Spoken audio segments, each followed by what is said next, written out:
Hello student, video में सभी का स्वागत है। आज के वीडियो में हम देखेंगे हमारा जो ग्रामर है, व्याकरण है, उससे रिलेटेड लेसन नंबर 12 विराम चिन्ह, जिसे हम पंक्चुएशन मार्क भी कहते हैं। अब विराम चिन्ह का मतलब क्या होता है, विराम चिन्ह क्यों दिए जाते हैं। विराम का अर्थ होता है रुकना, यानी विश्राम लेना, आराम करना। बोलचाल में हम किसी शब्द या वाक्यांश पर बल देने के लिए थोड़ा रुकते हैं ताकि हमारी बात स्पष्ट होकर दूसरे व्यक्ति की समझ में आ सके।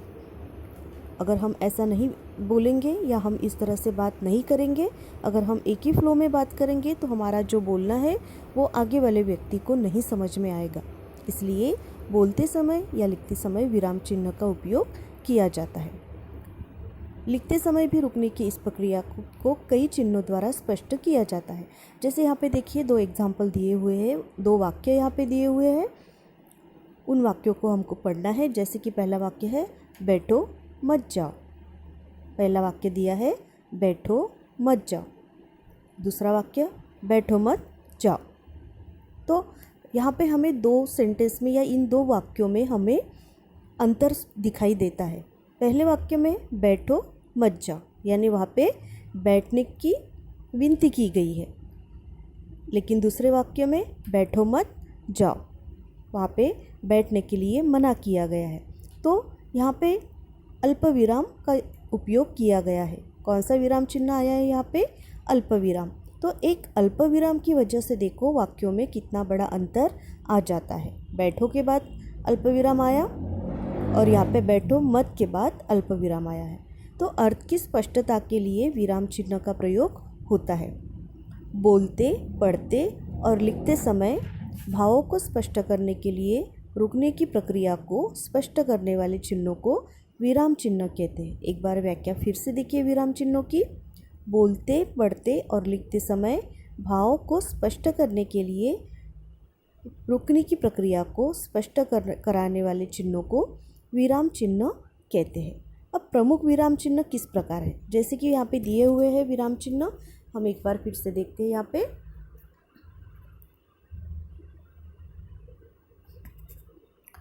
पहला विराम चिन्ह है पूर्ण विराम, दूसरा है अर्धविराम, तीसरा है विस्मय सूचक, चौथा है विवरण चिन्ह और उद्धरण चिन्ह। उसके बाद है अल्पविराम, प्रश्न सूचक, निर्देशक, योजक और हंसपद। अब प्रयोग की दृष्टि से जो है विराम चिन्हों को दो भागों में बांटा जाता है। जैसे कि देखिए, वाक्य के अंत में कुछ विराम चिन्ह प्रयुक्त होते हैं और कोई विराम चिन्ह वाक्यों के बीच में प्रयुक्त होते हैं। तो सबसे पहले हम देखेंगे वाक्यों के अंत में प्रयुक्त होने वाले विराम चिन्ह। सबसे पहले है पूर्ण विराम। अब पूर्ण विराम कैसे लगाया जाता है, देखिए ये होता है पूर्ण विराम का साइन, ये होता है पूर्ण विराम या इसे हम पूर्ण विराम कहते हैं। अब प्रश्न सूचक या तथा विस्मयादिबोधक वाक्यों के अतिरिक्त अन्य वाक्यों के अंत में पूर्ण विराम का उपयोग किया जाता है। जैसे कि हमें मन लगाकर पढ़ना चाहिए, यदि हमें अच्छे अंक प्राप्त करने हैं तो हमें पूरी लगन से पढ़ाई करनी चाहिए। पूर्ण विराम से क्या होता है, हमें पता चलता है कि वाक्य यहाँ पर समाप्त हो गया है। दूसरा है प्रश्न सूचक चिन्ह। अब आपको पता ही होगा प्रश्न सूचक चिन्ह कब लगाया जाता है। जिन वाक्यों के द्वारा प्रश्न पूछा जाता है उनके अंत में इसका प्रयोग किया जाता है। जैसे कि अगर बुरा न माने तो एक बात कहूँ, मैं आप पर विश्वास कैसे करूँ, आपका नाम क्या है, आप कहाँ रहते हो।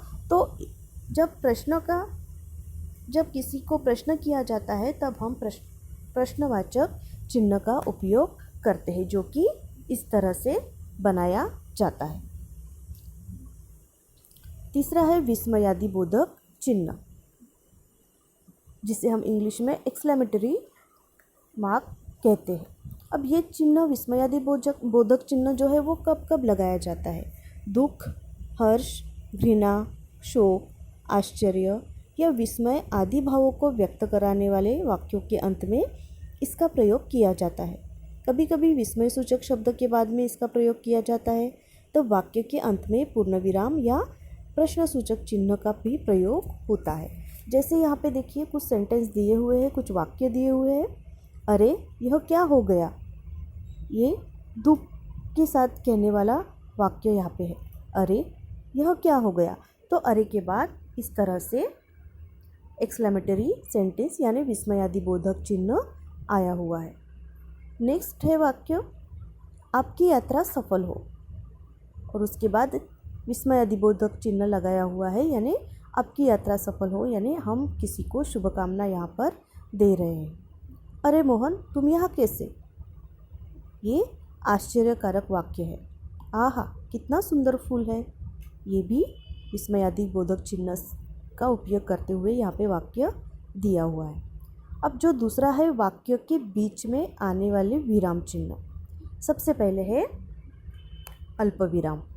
अब अल्पविराम हमें कब उपयोग में लाना पड़ता है, वाक्य में आए एक ही प्रकार के पदों, पदबंधों या उपवाक्यों को अलग करने के लिए और या से पूर्व अल्पविराम का प्रयोग किया जाता है, जो कि इस तरह से बनाया जाता है। जैसे कि लता, रामेश्वर, सीता और घनश्याम पिकनिक पर नहीं जाएंगे, ये पद है। राकेश की बहन, छोटा भाई और रजत एक ही कक्षा में पढ़ते हैं, यह है पदबंध। तो वाक्यों में आए एक ही प्रकार के पदों या पदबंधों या उपवाक्यों को अलग करने के लिए और या से पूर्व अल्पविराम का प्रयोग किया जाता है। एक दूसरा मैं आपको उदाहरण दूंगी यहाँ पर कि चंपा, गुलाब, चमेली, ये फूल कितने सुंदर दिखते हैं। तो यहाँ पर देखिए चंपा, गुलाब और चमेली, यहाँ पे हमें अल्पविराम का उपयोग करना पड़ेगा। दूसरा है अर्धविराम। वाक्य में जहाँ अल्पविराम से अधिक देर रुकना होता है वहाँ अर्धविराम का ही प्रयोग किया जाता है। जैसे कि जब मुझे पैसे मिलेंगे आपको लौटा दूंगा। पहला वाक्य फिर से देखिए एक बार अर्धविराम का, जब मुझे पैसे मिलेंगे आपको लौटा दूंगा। यहाँ पे जब मुझे पैसे मिलेंगे के बाद हमने थोड़ा सा विश्राम किया है, हम थोड़े रुके हुए हैं, उसके बाद हमने दूसरा वाक्य बोला है। फिर से एक बार देखिए, जब मुझे पैसे मिलेंगे आपको लौटा दूंगा। गति ही जीवन है, जड़ता मृत्यु। तो अर्धविराम का साइन देखिए या चिन्ह देखिए, इस तरह से अर्धविराम का चिन्ह लगाया जाता है। उसके बाद है निर्देशक, जिसका चिन्ह है ये। अब इसका प्रयोग किसी उद्धरण या कथन से पहले होता है। जैसे गीता ने कहा मैं आज कुछ उदास हूँ। निर्देशक हम देखेंगे, गीता ने कहा मैं आज कुछ उदास हूँ। राजेश तुमने यह नई पुस्तक कब खरीदी। तो यहाँ पे इसका प्रयोग उद्धरण या कथन से पहले यहाँ पे किया हुआ है, जिसे हम निर्देशक चिन्ह कहते हैं। उसके बाद है विवरण चिन्ह। फोर्थ वाला है विवरण चिन्ह। उसका साइन इस प्रकार से है। जब किसी बात का उदाहरण या विवरण अगली पंक्ति में देना हो तब विवरण चिन्ह का प्रयोग किया जाता है। जैसे कि विद्यार्थी के 5 लक्षण होते हैं, उसके बाद विवरण चिन्ह दिया हुआ है। आप इस विवरण चिन्ह का उपयोग हेडिंग के बाद सबटाइटल जो उप हेडिंग देते हो या उपटाइटल देते हो या एक किसी का विवरण बताना चाहते हो तब इस विवरण चिन्ह का उपयोग वहाँ पर किया जाता है। उसके बाद है योजक चिन्ह,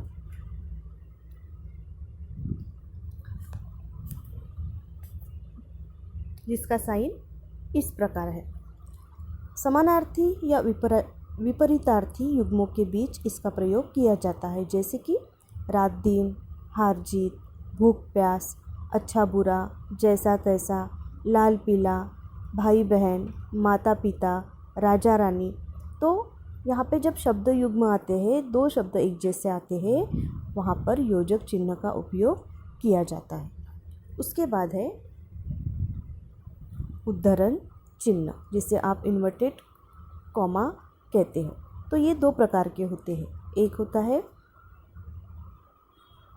सिंगल इन्वर्टेड कॉमा, इकहरा उद्धरण चिन्ह, दूसरा होता है डबल इन्वर्टेड कॉमा यानी दोहरा उद्धरण चिन्ह। अब ये कब लगाया जाता है? किसी कथन को मूल रूप में उद्धृत करने के लिए दोहरे उद्धरण चिन्ह का प्रयोग किया जाता है। जैसे महात्मा गांधी ने कहा, अंग्रेजों भारत छोड़ो। फिर से एक बार देखिए उद्धरण चिन्ह।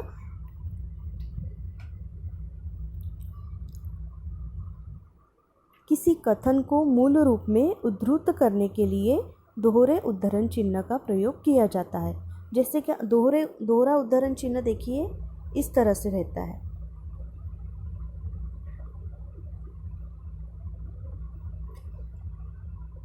ये हो गया दोहरा उद्धरण चिन्ह और ये हो गया इकहरा उद्धरण चिन्ह। किसी लेखक के उपनाम, कविता, लेख, पुस्तक के शीर्षक को उद्धृत करने के लिए इकहरे उद्धरण चिन्ह का प्रयोग किया जाता है। जैसे कि फणीश्वर नाथ रेणु, द्वारिका प्रसाद माहेश्वरी कृत अभिनंदन। यानी हमें अगर कोई शब्द या कोई पुस्तक का नाम, किसी चीज़ का नाम, किसी जगह का नाम अगर हमें वो हाईलाइट करना है तो हमें इकहरे उद्धरण चिन्ह का उपयोग करना चाहिए, सिंगल इन्वर्टेड कॉमा का उपयोग करना चाहिए। लेकिन अगर किसी के मुंह से कुछ वाक्य निकलते हैं या किसी के मुंह से कुछ वाक्य बोले जाते हैं, उन वाक्यों को दोहरे उद्धरण चिन्ह में हमें रखना है। उसके बाद है लास्ट हंसपद। अब ये हंसपद क्या है? जिसका साइन इस प्रकार होता है या इस प्रकार भी हम हंसपद लिख सकते हैं। अब इसका उपयोग कब किया जाता है? वाक्य लिखते समय यदि कोई शब्द छूट जाए तो उसे लिखने के लिए हंसपद या त्रुटिपूरक चिन्ह का प्रयोग किया जाता है। जैसे कि अगर आप कोई वाक्य लिखते हो, जैसे कि मेरा नाम, फॉर एग्जांपल मैं लिखकर बताती हूँ, मेरा नाम अमर है। तो अमर अगर मैं लिखती हूँ, अगर मैं नाम शब्द भूल जाती हूँ तो मैं उस हंसपद का यहाँ पे उपयोग करूँगी और मैं यहाँ पे नाम ये शब्द लिखूँगी। तो मेरा नाम अमर है। तो ये देखिए यहाँ पे हमने हंसपद का उपयोग किया हुआ है। तो इस तरह से अगर कोई शब्द हम लोग भूल जाते हैं तो उस जगह पर हम लोग उस दो शब्दों के बीच जो शब्द हमारा छूटा है उस शब्द को वहाँ पर हंसपद के द्वारा हम लिख लेते हैं। जैसे कि यहाँ पे देखिए एग्जाम्पल दिया हुआ है, आज हम सब प्रसन्न हैं। तो सब में यहाँ पे हंसपद लगाया हुआ है। तो इस तरह से हमें विराम चिन्ह यहाँ पे देखने हैं। एक बार फिर से हम रिपीट करते हैं। लेखन में अर्थभेद तथा स्पष्टता के लिए विराम चिन्हों का प्रयोग किया जाता है, जिससे हमारी जो भाषा है, हमारी जो लिखने की कला है उसमें वृद्धि आ जाती है। अगर विराम चिन्ह नहीं रहेंगे तो भाषा का प्रभाव बिल्कुल भी नहीं रहेगा। विराम चिन्ह दो प्रकार के होते हैं। एक होते हैं वाक्य के अंत में और वाक्यों के बीच में प्रयुक्त होने वाले विराम चिन्ह। विस्मयादिबोधक चिन्ह कभी वाक्यों के अंत में और कभी कभी विस्मय सूचक शब्द के बाद प्रयुक्त होते हैं। तो इस तरह से ये लेसन आपको फिर से अच्छे से एक बार पढ़ना है। इसका जो प्रश्न अभ्यास है हम नेक्स्ट वीडियो में देखेंगे। Thank you, take care.